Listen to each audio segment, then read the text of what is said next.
Catherine O'Hara, a renowned actress from Schitt's Creek and Home Alone, passed away here in Hollywood. The news that 71-year-old Catherine O'Hara has died had Hollywood in shock. Social media has completely stalled. The speed at which old clips are being circulated has made people realize that some celebrities can leave a huge hole without ever making noise.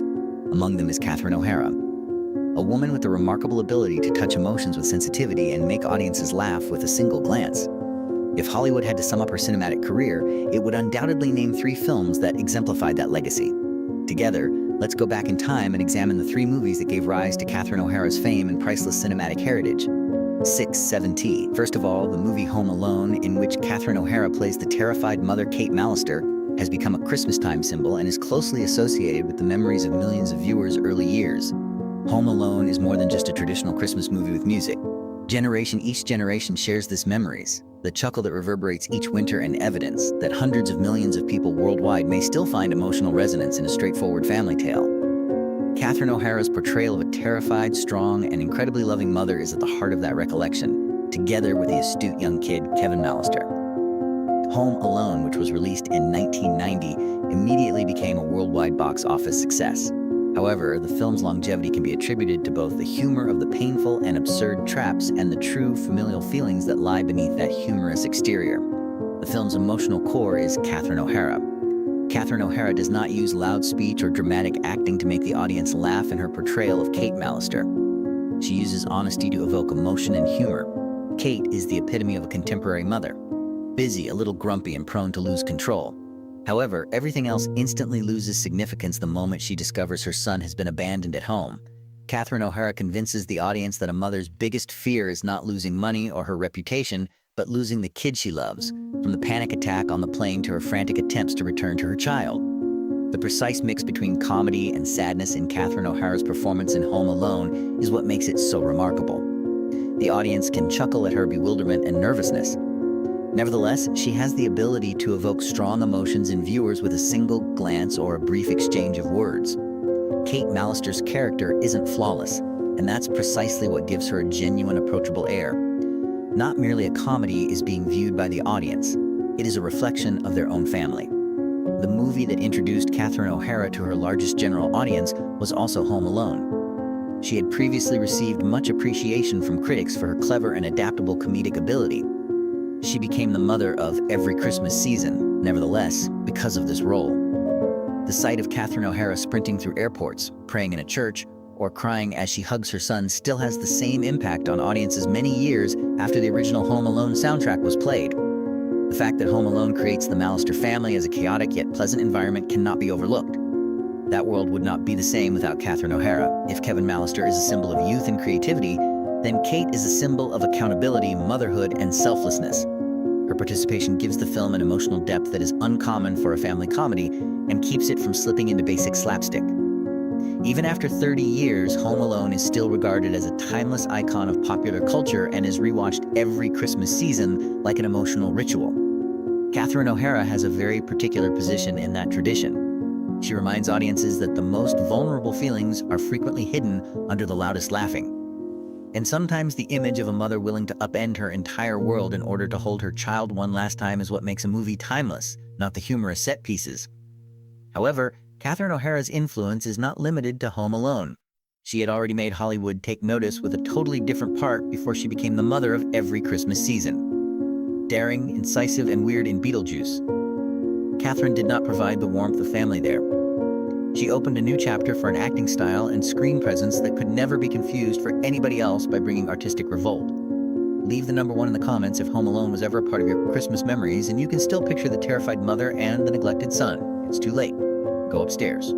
Second, Beetlejuice's soundtrack. Delia Dietz, portrayed by Catherine O'Hara, is a contemporary artist who lives in a world dominated by self-display, art, ego, and... Delia is not a figure who should be adored in the conventional sense. She is chilly, self-centered, strange, and occasionally awkward to observe. But it's precisely those qualities that make her so appealing. Catherine doesn't make an effort to win Dia over. She lets the character's insanity be incisive, resentful, and intensely real.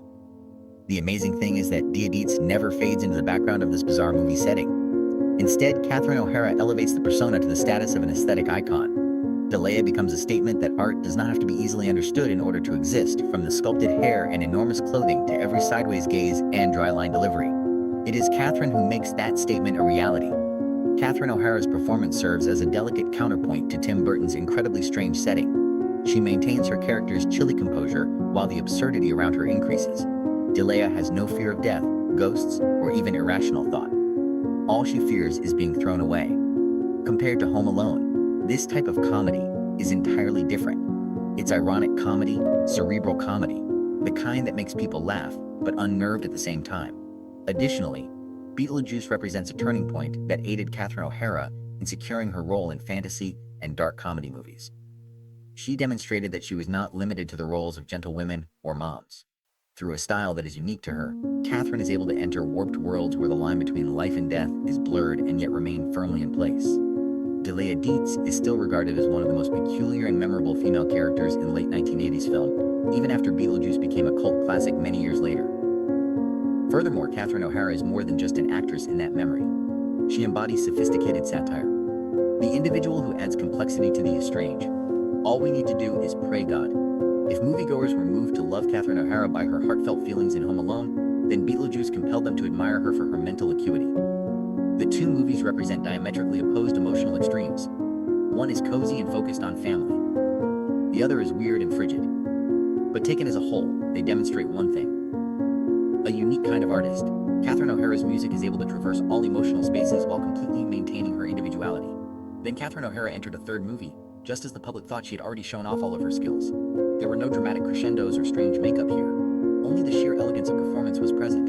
And intellectual comedy legend's genuine class is confirmed by the film, which is a powerful wind. Leave me a comment with the number 2 if you've seen Beetlejuice and can still recall Catherine O'Hara's peculiar and memorable role. Catherine O'Hara plays Mitch Cohen, one half of a folk music duo that was famous before dissolving in the third movie, A Mighty Wind. At first glance, Mitch seems straightforward and quite almost unnoticeable. However, that same unremarkableness turns into a psychological trap. Catherine doesn't perform to get attention. She lingers by performing. The narrative of an unfulfilled musical dream and an old love is conveyed by every evasive glance, suppressed grin, and pause between lyrics. The way Catherine O'Hara manages comedy through grief is what makes her character so unique. In the fake documentary A Mighty Wind, artists who were once icons now facing age, failure, and memory make us chuckle with their embarrassment. The character is never forced into tragedy by Catherine. She lets Mitch grin, but it's the smile of someone who has lost, who has remained quiet, who once decided to leave in order to prevent more harm to herself. The audience laughs and then sighs quietly after watching this type of comedy. Catherine O'Hara doesn't use dramatic peaks when Mitch and her ex-partner rejoin on stage. She narrates the whole narrative of two individuals who experience love, separation, and ultimately learn to stand next to each other as strangers who were once very close with a just sidelong glance and an almost imperceptible nod. Technique alone is not enough to teach this type of acting. It stems from personal experience, a profound comprehension of human emotion, and the assurance of a musician who is bold enough to use music to express more with less. Additionally, A Mighty Wind was the movie that gave Catherine O'Hara the greatest amount of critical acclaim. She didn't require a traditional main part. Mitch Cohen was precisely the part she needed. Here, Catherine demonstrates that humor doesn't have to be loud, that a genuine artist can influence an audience with just their presence, and that emotional weight can exist in an inane comment or piece of music. After the cacophony has subsided, a powerful breeze seems like a whisper in contrast to the two earlier movies. Unlike Home Alone, it doesn't aim to become a widely recognized cultural icon. Additionally, unlike Beetlejuice, it doesn't produce visually arresting imagery, but because of this humility, makes the movie and Catherine O'Hara's performance stay in the hearts of viewers for a very long time. 3 planets, 3 films, 3 worlds. And Catherine O'Hara exhibits the same distinguishing trait, complete subtlety, across all 3. She is the mother in Home Alone who inspires the world to value familial love. She is a representation of audacious sarcasm in Beetlejuice, and in A Strong Breeze she turns into a soft murmur of recollections of once beautiful dreams that don't have to be full to be memorable. Which of the 3 movies, A Mighty Wind, Beetlejuice, and Home Alone, is your favorite? Kindly let me know by leaving a comment. I sincerely appreciate you allowing Mitch and I to repeat this. No, it doesn't. And people start to wonder about the true person behind those roles just as the stage lights start to go out. Catherine O'Hara's private life, relationships, silent decisions, and the silences that are never shown on film. In Hollywood, Catherine O'Hara is an uncommon paradox. The public is more interested in and respectful of her the more discreet she is about her personal life and music. In her more than 40 years in the business, Catherine has seldom ever made headlines for scandalous love affairs, tumultuous divorces, or startling remarks. Rather, her personal life has developed into a calm, stable, and incredibly admirable path. In 1992, she wed Bo Welch, a well-known Hollywood production designer who helped create the visual appeal of numerous iconic movies. Their love has endured for over 30 years in a field where marriages are frequently short and brittle, a figure that seems nearly unthinkable in the world's film hub. The fact that they seldom ever give the media access to personal information about their family life, never utilize privacy to enhance their public persona, and never use marriage as a publicity stunt is particularly noteworthy. They have 2 sons and have consistently opted to keep their kids out of the spotlight. Catherine has revealed that she places a high value on her family, and that this equilibrium is what enables her to sustain enduring creative energy outside of her profession in television and cinema. She would rather be at home, conversing with her spouse and kids, reading scripts, and avoiding the cacophonous beat of the entertainment industry. The most significant connections in Catherine's life, aside from marriage, have been friendship and artistic cooperation. Rather than pursuing glitzy superstars, Catherine O'Hara is renowned for her devotion to enduring relationships with old co-stars and familiar creative teams. Whether in humor or satire, her performances have depth because of this mutual understanding and trust. The public's curiosity is heightened by the fact that Catherine O'Hara has never needed a personal tragedy to create an impression. Her long-lasting career is now firmly based on stability, prudence, and constancy in her personal life.